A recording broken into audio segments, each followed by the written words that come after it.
हमारे जम्मू कश्मीर के spokesperson doctor Abhijit Jasrotia ji है, जो किसी तहरुफ के मोहताज नहीं, बड़े तेज तरार नेता है भारतीय जनता पार्टी की। और अक्सर हम देखते हैं कि डिबेट्स में ये पार्टी का पक्ष रखते हैं। हर बार इन्होंने भारतीय जनता पार्टी की बात बड़ी जोर शोर से रखी है। उनके साथ हमारे कश्मीर के मीडिया इंचार्ज साजिद यूसुफ साहब है। साथियों, ऑपरेशन सिंदूर ने जो तबाही पाकिस्तान को की है, ऑपरेशन सिंदूर की सक्सेस के बाद आज ये पहली प्रेस कॉन्फ्रेंस हमारी है। आप सब साथियों का शुक्रिया कि आप शॉर्ट नोटिस में यहां आए। मैं अब गुजारिश करूंगा हमारे बीजेपी जम्मू कश्मीर के spokesperson doctor Abhijit Jasrotia से कि वो आगे इसको ले ले। अभिजीत, बहुत बहुत शुक्रिया आपका। सबसे पहले तो आप सबको मेरा आदाब, खुशामदीद और नमस्कार। दोस्तों, क्योंकि आपके साथ तो मेरा बड़ा पुराना रिश्ता है और आज क्योंकि जिस विषय में मुझे अल्ताफ साहब ने कहा है बात करने के लिए और मेरे साथ साजिद भाई भी इस प्रेस कॉन्फ्रेंस में हैं, वो विषय आप सबके सामने है। ऑपरेशन सिंदूर की कामयाबी आप सब लोग जानते हैं और आप ये भी जानते हैं कि ऑपरेशन सिंदूर करने की क्यों जरूरत पड़ी, इसको भी अच्छी तरह से पता है। क्योंकि कहीं ना कहीं जो कुछ पहलगाम में उस दिन हुआ है उसको मुझे लगता है आप सब लोग भी जानते हैं क्या हुआ, और इंसानियत शर्मसार हुई, कश्मीरियत शर्मसार हुई और हम सब शर्मसार हुए। और आज उस मौके पे मैं जरूर बात करना चाहूंगा, क्योंकि हमें पता है कि जिसने हमारे उन मेहमानों का लहू बहाया, क्योंकि हम कश्मीर के लोग तो अपनी मेहमान नवाजी के लिए जाने जाते हैं, लेकिन जिन्होंने हमारे मेहमानों का कत्ल किया उसके तार कहां से और कहां से सब कुछ आप सब जानते हैं। एक ऐसा मुल्क जिसका नाम पता नहीं किसने पाकिस्तान रखा, इसका नाम तो नापाकिस्तान होना चाहिए। एक ऐसा नापाक मुल्क, और मुझे कहने में इसमें कोई परहेज नहीं है, उसको सबसे ज्यादा कुछ पसंद अगर है तो वो कश्मीरियों का लहू, कश्मीरियों का खून। और अगर आप इतिहास में थोड़ा सा जाएंगे मित्रों, तो आपको पता लगेगा कि हमेशा इस पाकिस्तान ने अपनी नापाक नजर हमारे मासूम कश्मीरियों पर रखी। अपनी सियासत चलाने के लिए, अपने भूखे नंगे देश को चलाने के लिए हमेशा कश्मीर को एक मोहरा बनाया गया। हम इसका इतिहास भी जानते हैं कि यह भूखा नंगा मुल्क जब कहीं से चार पैसे आते हैं तो सबसे पहला काम करता है हिंदुस्तान पे अटैक करता है। 1947 में जब दोनों देश आजाद हुए, हमारे दिए हुए पैसे से इनके सर पे छत आई थी, लेकिन उसी पैसे से आधी छत डालकर बाकी इन्होंने हमारे ऊपर कवाली अटैक कर दिया, अगर आपको याद होगा। और मैं आज यहां से बात करना चाहता हूं शहीद मकबूल शेरवानी साहब की। अगर मकबूल शेरवानी साहब ना होते तो आज कश्मीर कश्मीर ना होता, यहां पर भी हाल पीओजेके की तरह होता, या शायद गिलगित बल्तिस्तान की तरह होता। यहां पर भी वही भूखमरी होती, यहां पर भी वही 400 रुपए किलो आटा और आटे के लिए लोग लाइनों में लगे होते, अगर मकबूल शेरवानी साहब ना होते। वो जो 2-3 दिन पाकिस्तान की उस आर्मी को लोग तो कहते हैं कवाली अटैक, लेकिन जिस तरह से आज भी आप देखते हैं कि ये लोग वही हैं, वही टेररिस्ट हैं जो पाकिस्तान की आर्मी से कुछ निकाले हुए, कुछ सजा याफ्ता मुजरिम और कुछ उनके ट्रेंड कमांडोज है जो यहां पर टेररिस्ट बनकर आते हैं। यही वो लोग हैं। उस समय भी कवाली थे, नाम कवाली दिया था, इनके साथ पाकिस्तान की आर्मी मिली हुई थी और उनका एक ही एजेंडा था, किस तरह से कश्मीर को हम हथिया सकें, किस तरह से कश्मीर में आके पाकिस्तान का झंडा लहरा सकें। और मैं सलाम करना चाहता हूं उस समय अपने जम्मू कश्मीर के लोगों का और खासकर कश्मीर के लोगों का, जिन्होंने 2 नेशन थ्योरी में अपना हिंदुस्तान सुना, ना कि ये नापाक मुल्क सुना। थोड़ा सा आगे आ जाएं, 65, 71, जब जब पाकिस्तान को कहीं से पैसे मिले सबसे पहले इन्होंने हम लोगों पे अटैक किया। हमें 99 भी याद है कि कारगिल में भी इन्होंने अपने वही मंसूबे दिए। हम तो यहां से अटल जी तो शांति की बस लेकर गए, लेकिन इन्होंने क्या कर कर दिखाया आपके सामने है। ये वो नापाक मुल्क है। आप खुद सोचें कि इन्होंने सबसे पहले यहां पर अगर 87 के बाद जिस तरह से हथियार उठाकर कुछ यहां के लोग वहां से आए, उसके बाद सबसे ज्यादा कब्रें कहीं बनी तो यहां पर बनी।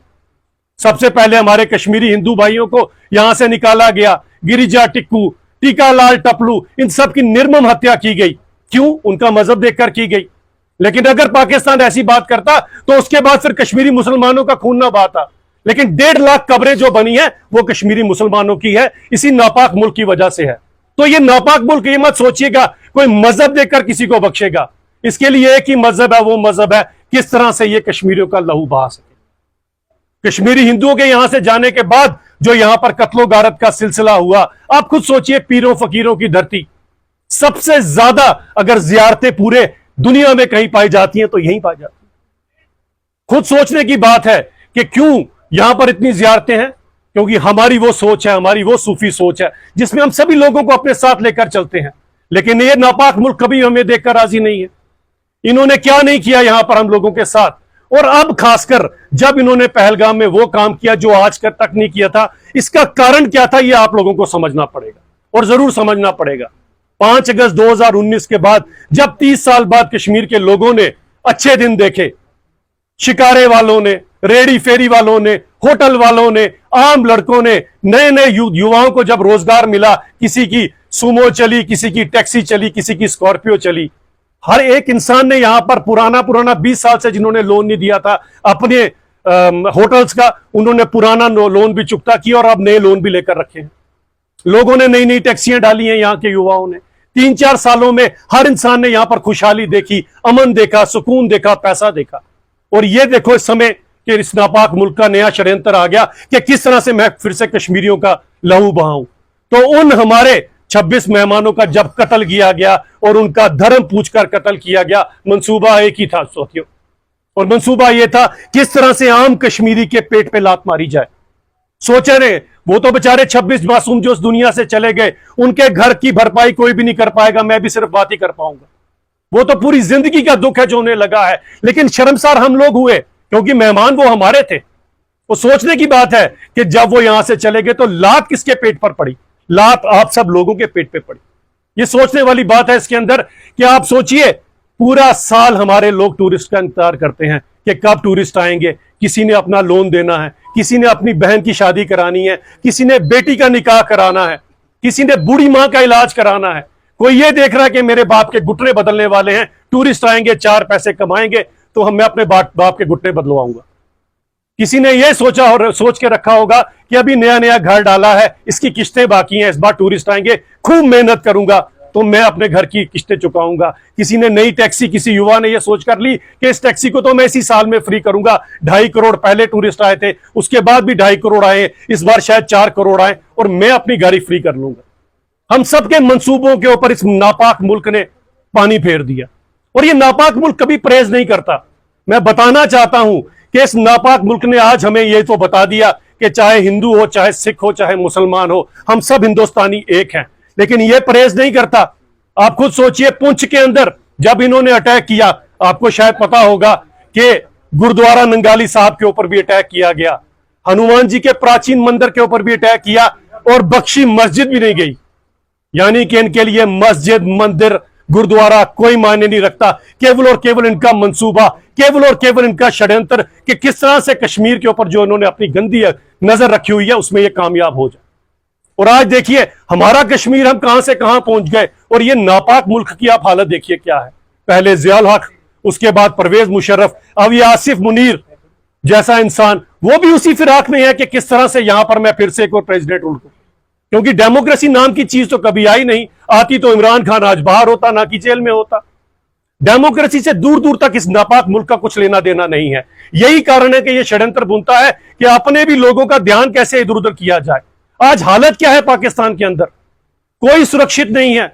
वहां की बहू, बेटियां, बच्चियां तक सुरक्षित नहीं है कि अगर किसी की जवान बच्ची फोत हो जाती है तो पाकिस्तान में उसकी कब्र के ऊपर पिंजरा डाल के 1 महीने तक वहां पर बैठ के पहरा देना पड़ता है। यह तो इस नापाक मुल्क का हाल है। हम तो कितने सुरक्षित हैं यहां पर, और आप देखिए कि इस लड़ाई के अंदर भी इसके नापाक इरादे तो सबने देख लिए होंगे। उस रात को जब 10 के 10 जिलों के ऊपर इस नापाक मुल्क ने ड्रोन से अटैक किया था, तो सोचिए अगर हमारी सेना, हमारी वायु सेना ना होती और हमारे पास अगर वो सिस्टम ना होता, और अगर हम आज आधुनिक टेक्नोलॉजी से लेस ना होते, तो आज 10 के 10 जिलों में कितनी लाशें पड़ी होती, क्या कभी कोई सोच सकता है?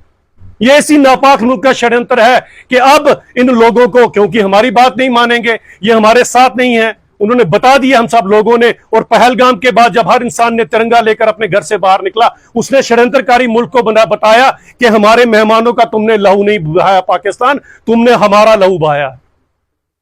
इसीलिए मैं कहता हूं एक ऐसा समय आया है कि आज हम सब लोगों को खड़े होना है। आज पूरे हिंदुस्तान में भी हमें यह संदेश देना है कि एक एक कश्मीरी अपने टूरिस्ट के साथ खड़ा है। अगर आप पर कोई गोली आएगी तो पहले हमारे सीने पर, उसके बाद हमारे टूरिस्ट पर जाएगी। टूरिस्ट हमारा बैकबोन है। सोचो दोस्तों, ये बैकबोन होती है और ये पेट है जो हमारे साथ लगा है, रोजी रोटी है। रोजी रोटी के ऊपर बर्दाश्त नहीं किया जाएगा, इस नापाक मुल्क के षड्यंत्र बर्दाश्त नहीं किए जाएंगे। और मैं ऑपरेशन सिंदूर के लिए अपनी आर्मी, अपनी वायुसेना को यह सराहना करना चाहता हूं कि इस नापाक मुल्क को 22 मिनट में इसकी औकात बता दी कि 22 मिनट में इसके घर पे घुसकर जहां जहां पर इन्होंने टेररिस्ट छुपाए थे वहीं पर उनको ढेर कर दिया गया। यह है हमारा मुल्क हिंदुस्तान और एक ये भिखमंगा स्थान, दोनों में यह फर्क है। हमारी एयरफोर्स ने यह बता दिया कि इन टेररिस्टों को अगर लगता है कि कोई आसिफ मुनीर इनको अपने पीछे छुपा सकता है या कोई इनका प्राइम मिनिस्टर इनको अपने पीछे छुपा सकता है, तो मैं इन टेररिस्टों को सचेत करना चाहता हूं कि जिस मर्जी पाकिस्तान की बिल में जाके छुप जाओ, वहीं पर तुम्हें मारेंगे, वहीं पर तुम्हें ठोकेंगे। अगर तुमने हमारे देश की तरफ एक भी गंदी नजर से देखा तो तुम वहां भी महफूज नहीं, और यहां पहुंचे तो यहां पर तुम्हें वही किया जाएगा जो थोड़े दिन पहले 3-4 के साथ किया गया। इसलिए सचेत करना चाहता हूं मैं इस नापाक मुल्क को कि हमारे कश्मीरियों के इरादों को तुम्हें मकबूल शेरवानी ने बता दिया था, और मकबूल शेरवानी से लेकर आज की पीढ़ी हम सब के सब अपने लोगों के साथ खड़े हैं, अपने इस वतन के साथ खड़े हैं। और हुब्बे वतनी का जज्बा हमें हमारे मजहब ने सिखाया है और ये कूट कूट के हमारे अंदर भरा है। भारत कहां पर है और ये भिखमंगा मुल्क कहां पर है, हम अच्छी तरह से जानते हैं। इसीलिए सचेत हो जाओ। अभी ये छोटा सा ट्रेलर था, लेकिन पिक्चर अभी बाकी है। अगर तुम लोग बाज नहीं आए तो हमें पता है तुम वहां से बी फॉर बुलेट चलाओगे, हम यहां से बी फॉर ब्रह्मोस चलाएंगे, और ब्रह्मोस हमारा खुद का हथियार है। तुम्हारी तरह भीख में मांगे हुए चाइना के या बाकियों के हथियार नहीं है। हिंदुस्तान के मेड इन इंडिया स्टैंप होती है, और जिसमें मेड इन स्टैंप होती है वो बिल्कुल वहीं जाकर ठोकता है, 1 इंच इधर नहीं, 1 इंच उधर नहीं। जहां टेररिस्ट बैठा होगा वहीं ठोकेंगे, और हम भीख में लिए हुए हथियारों से लड़ाई नहीं जीती जाती। पाकिस्तान सुन लेना ये बात हमारी।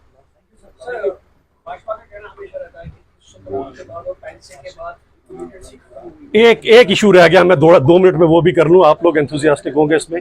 एक इशू रहा जो खासकर नया, ये आपने देखा इस लड़ाई के बाद जो यूट्यूबर पकड़े गए जो पाकिस्तान के लिए जो स्पाइंग कर रहे थे यहां से। देखें, ऐसे लोग भी जिन्हें काली भेड़े कहते हैं, यहां हमारे यहां पर जयचंद भी कहते हैं, क्योंकि ये जयचंद ही थे जिन्होंने अखंड भारत को खंड किया था। वो जयचंद आज भी हैं। आज जयचंद आज कुछ यूट्यूबर्स, मैं सभी यूट्यूबर्स के लिए नहीं बोल रहा हूं, लेकिन वो चंद यूट्यूबर जो अपने देश के खिलाफ बात करते हैं, हमारे देश की सिक्योरिटी, हमारे देश का क्या है पार परोसते हैं, ऐसे यूट्यूबर से मैं सबको आगाह करना चाहता हूं। बड़ा आसान है 2 मिनट में यूट्यूबर बनना, कोई भी उल्टी सीधी बात कर कोई अश्लील बात को परोस कर। कुछ ऐसे हैं जो ऐसा काम भी करते हैं। तो मैं कहना चाहता हूं हमारे इन सब लोगों से सबक लो।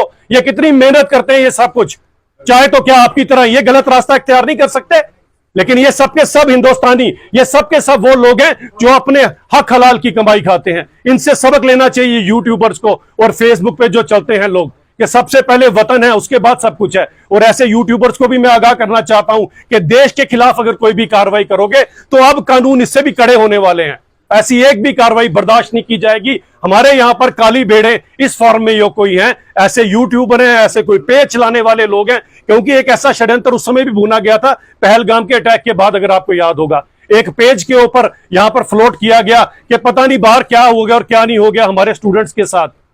वहां पर अगर आप देखेंगे वो पेज ही सारे का सारा फेक था। उस पेज के ऊपर जो है पुरानी कुछ स्टोरी चलाई गई थी, और बाद में देखिए षड्यंत्र कैसे चलता है। वहां से द डाउन भी स्टोरी को उठाता है और द वायर जैसे चैनल भी उठाते हैं, क्योंकि ये चाहते थे कि अटेंशन डाइवर्ट कर दी जाए कि 26 के 26 निर्मम हत्या जो की गई है उससे अटेंशन डाइवर्ट कर अगर 2 बच्चे कहीं आपस में लड़े हैं हम उस तरफ उसको फोकस कर दें। ये इनका नेफेरियस डिजाइन है। मैं सोसाइटी में भी लोगों को आगाह करना चाहता हूं कि हमेशा कोई भी खबर होती है पहले उसकी ऑथेंटिसिटी चेक करें। बस यही बात मैं आपसे करना चाहता था। जय हिंद, जय भारत। एक एक करके करेंगे। सबसे पहली बात तो मैं कभी मानता नहीं कि मिलिटेंसी यहां पर थी, क्योंकि भाड़े के टट्टुओं से ना जिहाद भी नहीं चलता, ना भाड़े के हथियारों से जिस तरह से लड़ाई जीती जाती। यहां पर टेररिज्म था। पाकिस्तान के भाड़े के टट्टू थे, जब आते थे ठोक दिए जाते, तो उन्होंने हमारा बहुत खून बहाया, तो इन्हें टेररिस्ट ही कहें। रही बात 370 और 35 के बाद, हमने आपके सामने 2-4 साल के अंदर जो कुछ यहां कर दिखाया, काफी हद तक टेररिज्म का गिलाफ जो वो गिर गया था। काफी हद तक इन चीजों पे कंट्रोल कर लिया गया था। 2.5 करोड़ से ज्यादा टूरिस्ट आ रहे थे, G20 जैसे इवेंट कश्मीर में हो रहे थे, ये सब आपके सामने था। लेकिन नजर लग गई, मैं फिर कहूंगा कि मेरे कश्मीर को नजर लग गई, क्योंकि वो नापाक मुल्क अपने मंसूबों में कामयाब हुआ, लेकिन कामयाब हम भी हुए 22 मिनट में उसको उसकी औकात दिखाकर।